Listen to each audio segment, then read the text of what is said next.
a beautiful house you have got, Granny.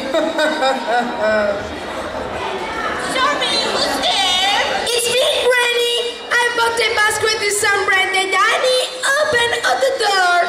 Sorry, who's there? It's me. I've just told you. Open the door. Oh, thank you, goodness dear.